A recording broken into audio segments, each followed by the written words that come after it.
Lucky Boys Podcast. I don't mean to pick the scab because I know it's fresh, but you said you're all right talking about it. Yeah. And you're not alone in this, because during COVID, a lot of people had to bunker in, and to use your phrasing that you said to me while we were offline. You said it kind of accelerated our relationship, and for better or for worse, you guys broke up. Very recent, and it's mutual. So COVID accelerated, the end of the relationship. As I mentioned earlier too, like in the beginning of COVID, March, April, I was like hearing stories about breakups, and even on the news they were saying like, divorce rates are sky high. And then I was telling my girlfriend, I'm like, look at these people, like, they don't know nothing about each other, but me and you, we're good. That's how I felt, honestly. And then, obviously, it's October now. It's October, and like living together, every day, couples all over the world living together, stuck together every day, especially if you have kids, throw that in there too. Like, I can't even imagine with a family too, so just me and a girlfriend, just two people, it's proven to be tough, because I don't really think ever in the history of like the world, like have couples stayed home together every day. Like there's no stay at home mom and stay at home dad, like that's, ever. So like, this is like really, I think, put like that's called like retirement. That's called like retirement, yeah. But by then you're like you're staying together, and by that time, like okay, like each other's quirks and all that. But so like basically this pandemic has like really put like it's been an experiment, basically a huge social experiment on like relationships. Okay, everybody stay home. Let's see what happens. And I think people are finding a lot about each other that they didn't know. Because, before, when you go to work, that's like almost all the day that you're not together. So you guys have time to miss each other. So there's that too, right? There's like that distance and then coming back to each other, come back to each other, and that feels good.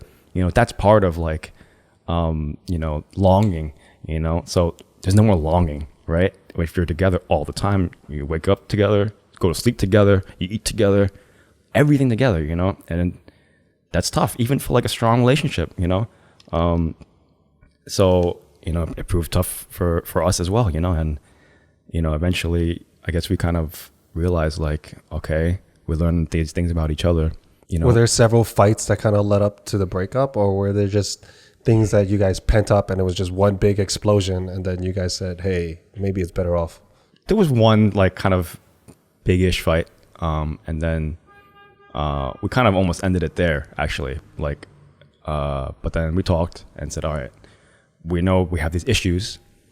Let's give it like some time. So we're like, all right, let's give it a month, and let's see if things change. Let's see if you want to change. Let's see if I want to change, and and if there's like some hope to continue. A month passed. We talked again. Agreed that like you're gonna be you and I'm gonna be me. And we have to realize this and accept it, as hard as, so basically I think like a lot of people are still in relationships because they just don't want to go through all that, right? Like they're just like, oh, I guess I'm with you. I guess we're together. And like, I'm not happy. You're not happy. And we both know that, but like, we're just going to continue doing this because they don't want to make these hard decisions and these hard moves to like, ruin the routine, ruin the comfort of a relationship. So I just had to do that, actually, not too long ago. And that's hyper mature of both of you. Yeah, I mean, especially you guys been together for quite a few years. Yeah, like 5 years. So, but like it has to be that way. Like it has to be. I mean, I guess depending on the person, it could be totally immature, right? Like you could just like make a whole scene and like yell at each other, and like it could be bad. Right, but you guys didn't. That wasn't your case, right? Yeah, I mean, yeah, it wasn't. You guys said, let's give it some time and let's just see if we can make these adjustments. And you both came to the conclusion and said, no, we can't. We're gonna be us, and we can't accept that. Yeah, and that's tough, right? That's like, really tough. God, like it's like I'm guilty of it too. Like, there's these problems and we're not talking about it. I'm not mentioning it. And then, things build up, but eventually we both were like, all right, this has to be talked about. It's gotta be, It's the elephant in the room. Elephant in the room. And it's just me and you and the elephant. You just can't keep kicking the can down the street anymore. It's just you two. Yeah. So, it came to that point where we said, we've grown apart, and just kind of thinking of it positively, it's going to be better for us, like we know now that we cannot spend the rest of our lives together. It's like, it kind of comes down to that too, we've been together 5 years. We're both 30 years old, so that's the question in our minds too. We're like, well, are we going to go the whole way or not? So these are also the thoughts that we're having, so it can kind of come down to that. Oh, do we want to spend the rest of our lives together? Yes or no? Like, that's like kind of the bottom line as well. So, we decided no for these reasons, like. Is there a sense of regret regarding time spent? Do you feel like you wasted 5 years? There are some feelings of that, but I know that's not true, because that's just like raw emotion, right? Like, oh, 5 years with someone and I'm not together anymore, but it kind of goes back to like, signs and life and destiny, I believe this was meant to be. I believe we were supposed to be together for these 5 years and we were supposed to learn from each other what we learned from each other, and if this is the way it's to be, then this is the way it's to be. Like, now our paths diverge, now you are on another route, I'm on another route. And then, we continue to grow separately. So no regret, because, without her, like, she was been like my rock for like a long time. Based on everything you were telling me, like, she was supporting you and pushing you, and she was really your champion with a lot of the things that you were doing, and you're running ideas by her, and she was completely honest and supportive. And when I heard that, I was like, wow, you got a good one there. Yeah, you got a good one there. Yeah, she definitely was a big motivator in like me doing the things we talked about, my run for Chinatown. Yeah, she was pushing me. She said, because I lost my job, I wasn't doing anything at home really. I was like running, jogging, like. Yeah, she sounds awesome. Like, from that, when you were telling me that, I was like, oh man, that's. Yeah, so she was actually the catalyst for me doing this fundraising thing, So that's what I mean by like, I don't regret this, because if she wasn't around in my life, I wouldn't have done that. If she wasn't around in my life, I wouldn't have pushed myself to like try to do this private dining thing, and then, and everything leads to, right now, me here talking to you guys, like, so do I regret it? No, because it's just all part of the process, Yeah, it's part of your journey. Part of the journey, yeah. And I'm all about the journey. He's back on the market. No, I'm playing. So, Norm, how about you? How do you like deal with it? Because you're in that. I have my own room. Oh, you do? No, I'm just kidding. I was about to say. I was like, whoa, sleep separately. Yeah. It's been a while. You asked me that question. Now I have my room. Wait. So hold on. So you and Gabby have been together 5 years too, right? 4 years. 4 years. Yeah. 4 years. So, okay. And you guys have been living together for what, a year and a half now? Something like that. 2 years, I think. 2 years. I think a little different.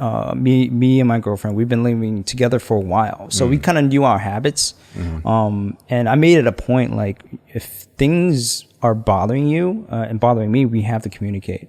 And we've had fights pre-COVID, so I think we kind of had that training before actually bunkering down for this long period of time, where it's like we see each other 24/7 now. And also I think she understands I need my space and she needs her space, and that we understand that, like, okay, we're okay with each other being apart, doing our own thing, but we're coming back to each other and we have a loving relationship. And I think because of that understanding, and plus, I live in a big ass house and I have like different rooms. Wow. So I don't have to, like, she could be on the second floor. It's not that big, jeez. Oh, it's not that big, guys. It's not a mansion. Not a mansion, jeez. It's not a mansion. So MTV Cribs over here. So we do have to pass each other. We still have to pass each other in the hall. So, what I'm saying? But yeah, I mean, when we work, we have different spaces. She's upstairs, I'm downstairs. I think it's just that, just having the communication and having the understanding and having the space doesn't hurt either. Being close proximity with someone 24/7, there are going to be things like will irk you and you know, put your nerves on. Like sometimes, like, you know, I don't wash the dishes, you know, she gets pissed, like, and she's cooking, and I get it. So there's compromise. We have to, and that's through communication. Yeah. Right. And I know you well, for live me, with kids, bro. I got kids. Yeah. For me, it's opposite. So we don't have like spaces. I don't have like I don't live in a humongous house. Norm. I don't know. But it's a very intimate setting. It's one floor. It's, you know, and you know, damn, I don't want to. I want to phrase this carefully, but since this whole thing happened, it's actually brought my relationship with my family tighter, with my wife and my kids, because, you know, now my wife is working from home, I'm working from home, and my kids aren't in school; they're virtually learning, right? And we didn't have them in summer camp or anything, so, you know, throughout this whole process, we've been together, and to most people, it'll drive them fucking nuts. Yeah. It'll drive them absolutely nuts. So I think every personality is different. So what may work for me may not work for someone else. But and I understand that. But because since we've been, I guess, caged together under four walls and a roof, we've gone so tight. I mean, I'm having so much fun with them. And I know people don't like stories like this all the time because, you know, misery loves company. Right. But I got to be honest here. And that's why I want to phrase it carefully, because I don't mean to, like, you know, make anyone feel any type of way. Like again, something may work for you, may not work for me. But yeah, I kind of love it. I love being with my family. I love being with my girls. I mean, we just have we've gotten so tight. And, you know, before I was working all the time, I was always out on the road. I was always out and about. And I've always felt guilty that I should be with my kids more. They spend more time with their teachers than they do with me. So I'm really depending on a stranger to raise my kid. And I always had some guilt about that. You know, it just didn't feel right. It just didn't sit well with me for whatever reason. And because of this now, it's just, I'm teaching them everything. That is difficult, you know, for us. But it creates this bond, and it's fucking incredible. I love it. You know, we cook, we eat together. We've gotten so tight. They're so much nicer and kinder, my kids now too, because they're seeing the way we treat each other, and they're learning so much about behavior. It's just, I just probably the most important stage in their life, right? Yeah. The developing. Yeah. And don't get it twisted. We fight. Yeah. My wife and I, we go at it. We go at it. We argue. I mean, there's only so much, you know, the kids drive us crazy, and then they build up like a lot of tension in the room, and then things start happening, and the kids are crying. This is not the Brady Bunch. Like, this isn't perfect, but it's the unperfect situation that I like. I don't mind getting into a little scuffle once in a while. You know, it makes me I don't mind if it rains once in a while out here. It makes me appreciate everything that much more. So I don't mind, like, I know if we argue and it's just like stupid shit, like you talk about dishes or leaving this behind. And it's stupid. It's never personal. Yeah, you know, it's always just stupid things for us to kind of say, hey, I'm frustrated and this is bothering me. So can we kind of help each other out? I'm okay with that, and with the kids, and we get it. Sometimes we just got to vent, and we just we'll be each other's punching bags. You know, we don't do too hard, but we support one another. And then we come back, and then we just kind of forget it happened, and we watch something on TV, and wake up, it's a whole new day. Hey, you want some eggs? You want some coffee? You want, you know, we just kind of go, we know we're beyond that. It's not a big fight. Yeah, I mean, it's tough, though. It's certainly tough. And it's not like I found someone, and then we had to build that trust. Yes, exactly. We went through your stage, Leland, where like, hey, fix this. I hate this and that, and let's give it this X amount of time.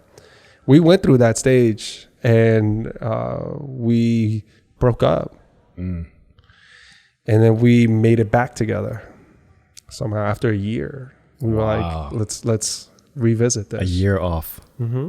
We took some time. I mean, could be more, could be less. So, but sometime around that, we did that whole thing. Like, hey, this is annoying to me. This is not working out. And we came back after the big explosion, and we gave each other space. And it just kind of circled back into the same things. And we realized that at this point in life, we can't change. And whatever it is, this point in life, we don't have that maturity. So we broke up, and we were still friends. We still talked. We still support one another. And after a year, we just kind of bumped in, had a meal together. It was like, damn, I kind of miss this. This is pretty awesome. Like, yeah, all the negatives, but look at all the fucking positives. Like, it's just fucking incredible. And I was like, I said to myself, like, I can't let that go. Like this, no, I got to try harder.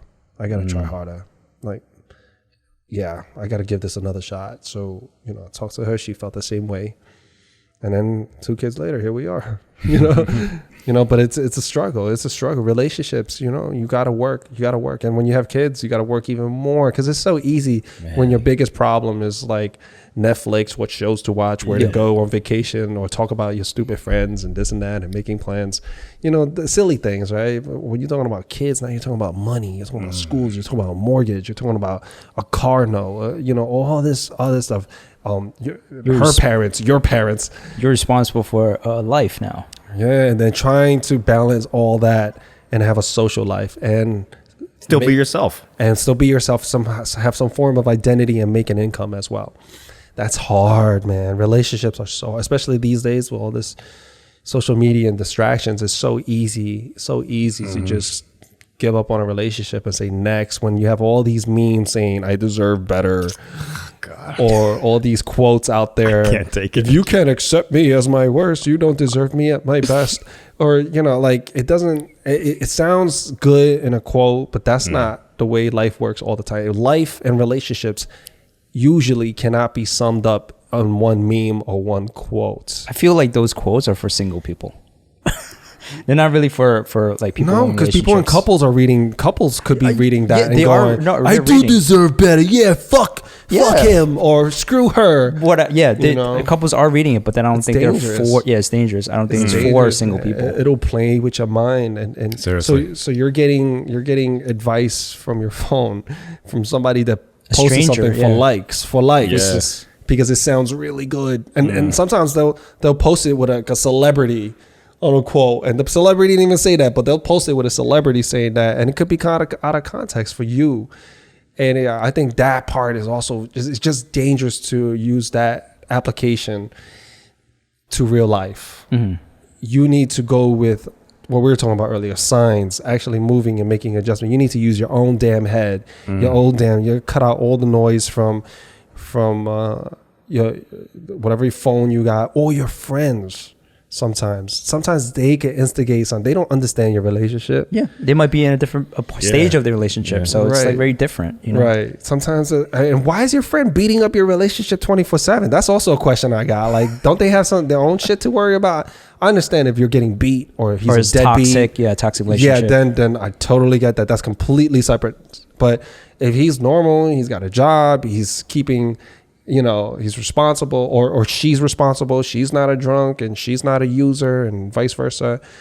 Then, let them live. Let them have their relationship. But then a lot of these outside influences can really fuck it up. Look, my friends said, yo, Will, you found wifey too young. They tried to they had all good intentions because they knew I was head over heels. They were just like, yo, Will, you gotta know. You still young, tall, man. Guys, the wolf pack, man. You can't fuck that up, Will.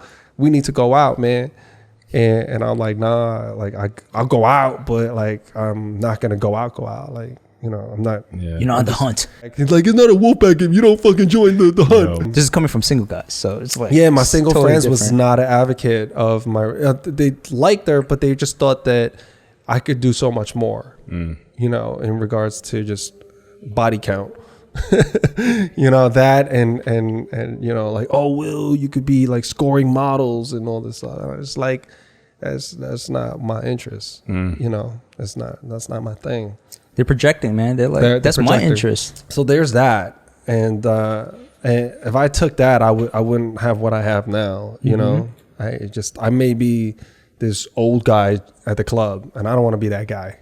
You know, I'm not trying to be that old dude at the club. Before you know it, you could become that, right? Yeah. You're like, wait a minute, how long have I been doing this? And like, I could have been married with kids and love that life. And you know what movie really struck me? It's an old movie, but it's a good movie, guys. If you haven't watched it, it's with Nicolas Cage, The Family Man. The Family Man, yeah. It's a good movie. yeah, a long time ago. Yeah. So just to give you guys some context, it's about like this guy who's extremely successful businessman. He's single. He's scoring models coming up to his condo. He's got this penthouse in Manhattan, just the lifestyle, what you would see in a proper man, right? Yeah. He's got the money. He's got the women. He's got the cars. He's got the popularity. He's intelligent businessman, stockbroker. And then one day he wakes up, like something happens and he wakes up, and it's an alternate version of him where he's a family man. Or where Tia Leone, she plays his wife, this girlfriend that didn't work out for him because he chose career over her. So then this alternate reality circles back to him choosing her over the career, and they have kids, and then he goes through that. So it's that movie struck me, and it did have a major impact on the way I wanted to proceed with life, because I knew I could take down that road where I'm just fully focused on one thing and be extremely successful at that. If it was whatever it is, just making money, that's purely the object where I'm just number chasing here. Yeah. And that's it. Versus do I just chase a balance? You know, have some of this, have some of that, have some of this. Because I think at the end of the day, I just wanted to be happy. And we're just to circle back what we were talking about earlier. Happiness, I think, is progress, and to be around people that love you and around you, like socially. You know, we have a social group, and there's been countless studies saying that if you're around a social group where you feel comfortable, where it's your circle, you live longer. Yeah. You're healthier. You have a stronger immune system.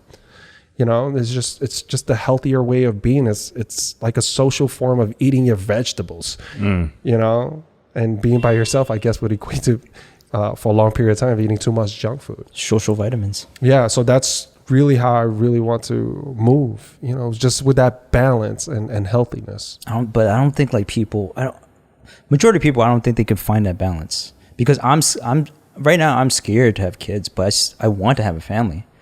But then adding kids to the mix is sort of like that. Oh no, my focus would shift in some ways.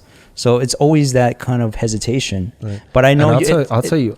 Go ahead. No, I know it's like you're never ready. But once you get into that mode, you're as a human being, you sort of adapt. You adapt, and you're gonna look for that balance. You're gonna create that balance. And I'll tell you what, though, that fear doesn't go away. Yeah, it just changes. So I feared exactly what you said, right? Being a dad or having a kid is going to mix things up. Life is so good right now. I got money, all this stuff. When you have a kid, the fear shifts to, what if I don't have a kid? You're obsessed with protecting them. You just want to give them the best in every single way. The fear shifts. And one thing I know about life that's consistent is change. You need that change for growth. I invite it. Anytime I feel like I'm going to lose something or in order to do this, and that seems out of my comfort zone, I really do think about it. And I'm going, no, there's progress in that. There's growth. There's something for me there. Right here, like I've already lived this part of my life. It's time for me to graduate into this next phase. And that's hard. It's really hard because you go, I spent the last 4 years setting myself up here. Like, I want to stay here forever. If it was up to us, we all stay in high school forever, right? Or we all stay in college together and party. Yeah. You know, I remember how hard it was for me to not want to just stay in college and just party my brains out the rest of the way. Yeah. You know, I was like, damn, this was so much fun, you know? But then there was something else better behind that. And this constant change is it's what I look for. It's survival, because if you don't change too, you get left behind, and you live I think, a very short life without that change. I'm not talking about duration, but I'm talking about experience. Yeah. Change is good.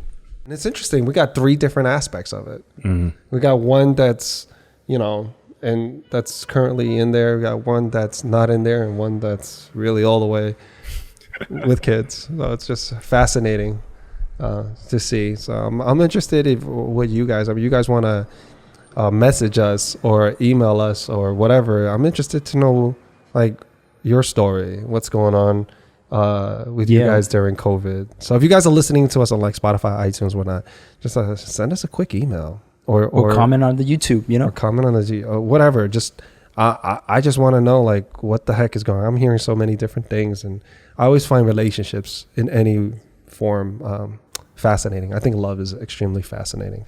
Anyway, I think that concludes our podcast today. Thank you, Leland, for coming out.